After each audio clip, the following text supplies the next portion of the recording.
Apa itu prajabatan dan apa itu latsar? Simak baik-baik ya. Setiap CPNS wajib menjalani masa prajabatan. Masa prajabatan adalah masa percobaan selama 1 tahun yang wajib dijalani oleh CPNS melalui proses pendidikan dan pelatihan. Masa prajabatan dilaksanakan selama 1 tahun terhitung sejak tanggal pengangkatan sebagai CPNS. Setiap instansi pemerintah wajib memberikan pelatihan dasar CPNS atau yang sering disebut dengan latsar selama masa prajabatannya. Pelatihan dasar atau latsar CPNS dapat dilaksanakan dalam bentuk pelatihan klasikal maupun non-klasikal.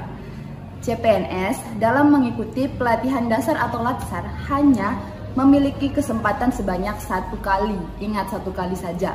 PNS yang memperoleh nilai kurang dari 70,01 dinyatakan tidak lulus pelatihan dasar atau tidak lulus latsar. Ketidaklulusan CPNS menjadi pertimbangan bagi PPK instansi terkait untuk memberhentikan CPNS yang bersangkutan. Sumber dari Perlan 12 tahun 2018 tentang pelatihan dasar calon pegawai negeri sipil.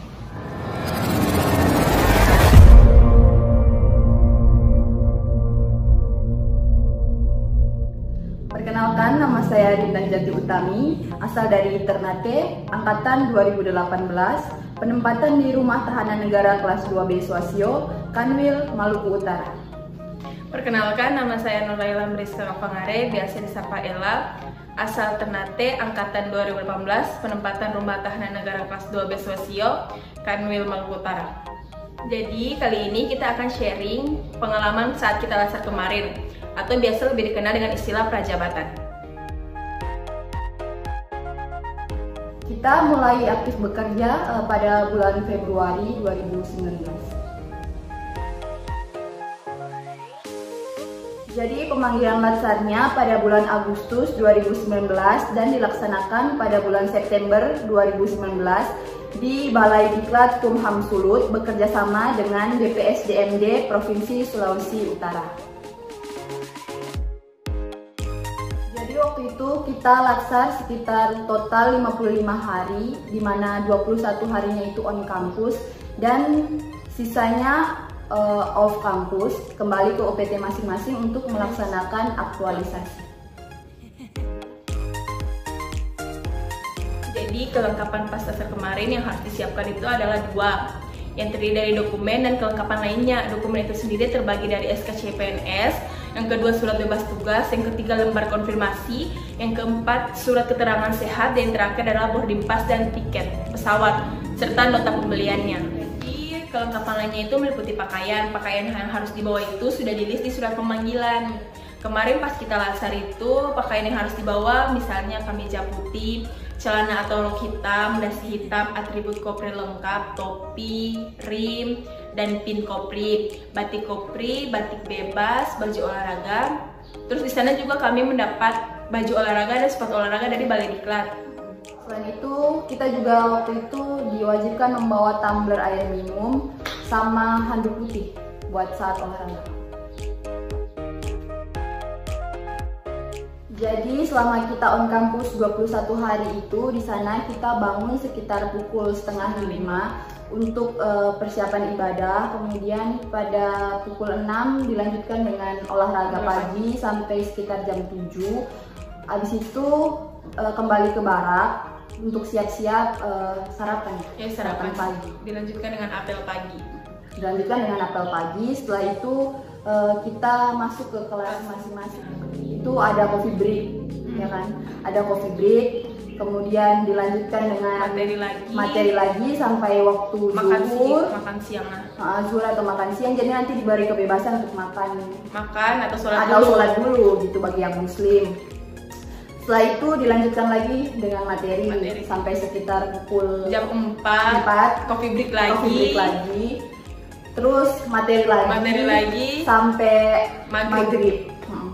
Istirahat sholat, habis istirahat sholat, persiapan makan malam, habis makan malam, apel malam, terus kembali ke barak untuk istirahat. Kira-kira seperti itu. Jadi kemarin pas latsar itu apa saja materi yang diterima selama 21 hari on campus. Jadi kemarin karena jumlah peserta 223 orang, jadi dibagi ada 2 angkatan golongan 3 dan 4 angkatan golongan 2. Nah kebetulan saya sama Rindang beda angkatan, jadi beda jadwalnya.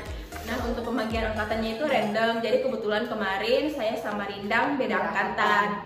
Nah dalam angkatan itu terdiri dari berbagai kanwil. Kemarin tuh ada kanwil Maluku Utara, kanwil Maluku, tapi kanwil Maluku hanya golongan 3 saja. Terus kanwil Gorontalo, tuan rumah kanwil Sulawesi Utara, sama Papua sama Papua Barat.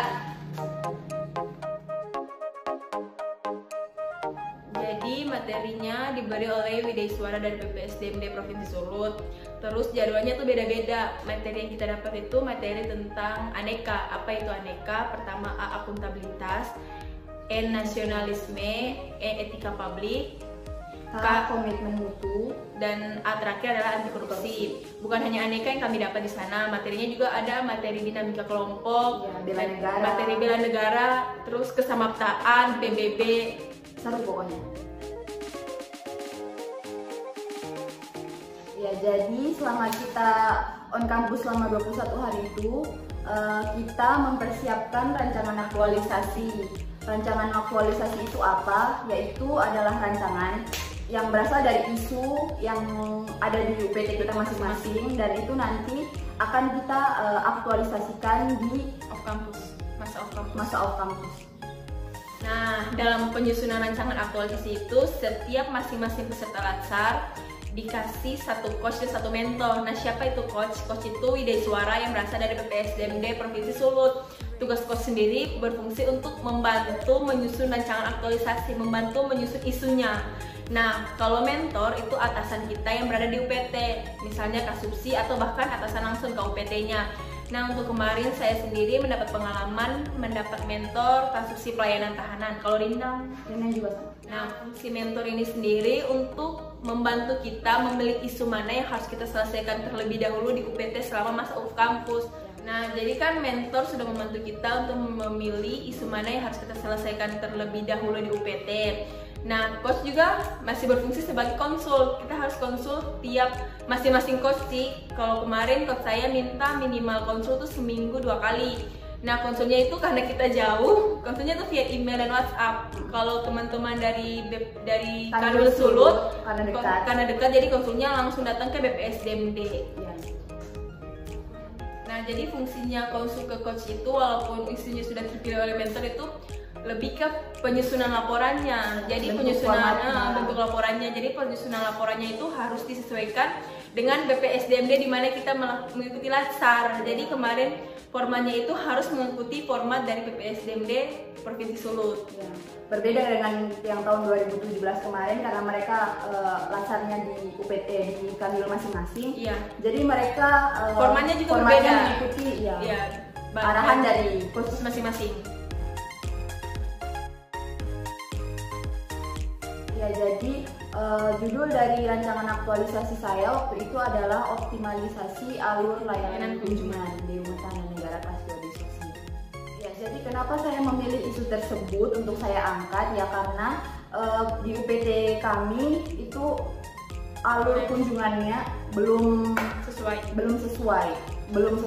belum efektif, dan belum sarana dan prasarananya masih kurang. Jadi saya mengangkat isu itu untuk memperbaiki apa yang ada di sini.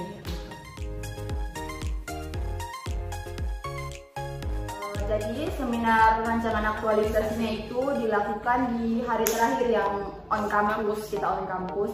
Itu dihadiri oleh masing-masing coach dan mentor. Jadi di dalam ruangan itu ada peserta latsar, ada coach, mentor, dan penguji. Ya benar. Pengujinya itu dari Wideiswara juga dari BPSDMD Sulut.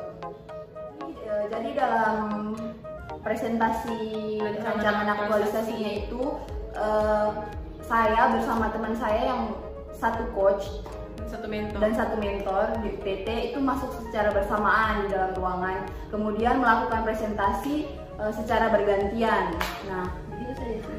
Setelah itu ya seperti biasanya tanya jawab, pembelaan dari mentor dan juga pembelaan dari coach sih biasanya. Apa yang harus dievaluasi diperbaiki nanti di kalau balik di UPT. Iya.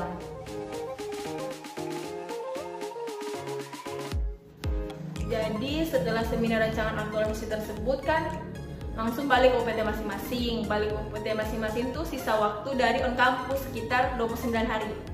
Jadi selama 29 hari itu kami peserta Latsar harus mengaktualisasikan isu yang sudah diangkat. Nah, di rancangan aktualisasi itu sudah disebutkan perkiraan tanggal misalnya tanggal 2 sampai tanggal 4 waktu kita untuk konsultasi ke mentor, tanggal 4 sampai tanggal 6 waktu kita untuk menyelesaikan isu yang kita angkat. Jadi sudah dibagi per tahapan tanggalnya. Jadi kalau mentor kan tinggal konsul saja, tapi kalau masalahnya ini di coachnya kan jauh nih di Sulut, video suaranya nih jauh di Sulut. Jadi kemarin pengalaman kami itu konsulnya untuk yang kan di luar Sulut via email atau WhatsApp, bisa chat atau video call.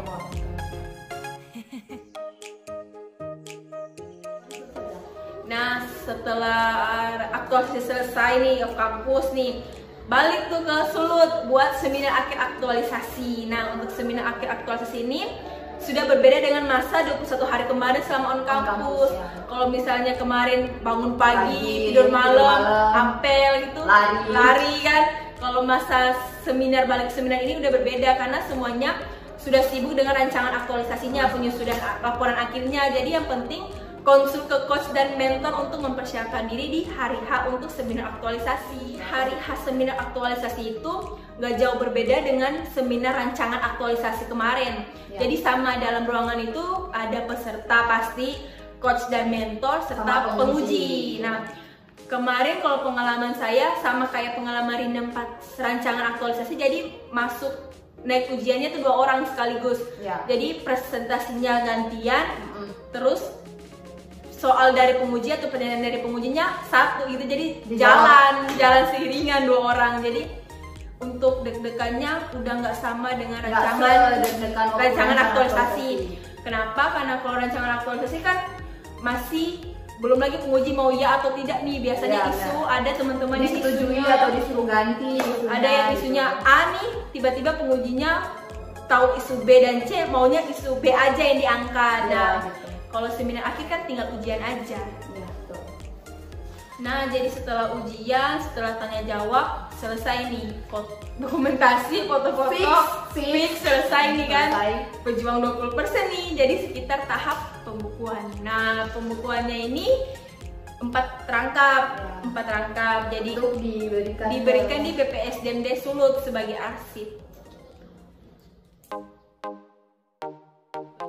Di Latsar tipsnya ya persiapkan diri fisik, mental. Kan udah banyak nih video-video sharing tentang pengalaman Latsar, jadi sudah bisa mempersiapkan isu apa atau rancangan aktualisasi apa yang mau diangkat pas Latsar nanti. Ya benar.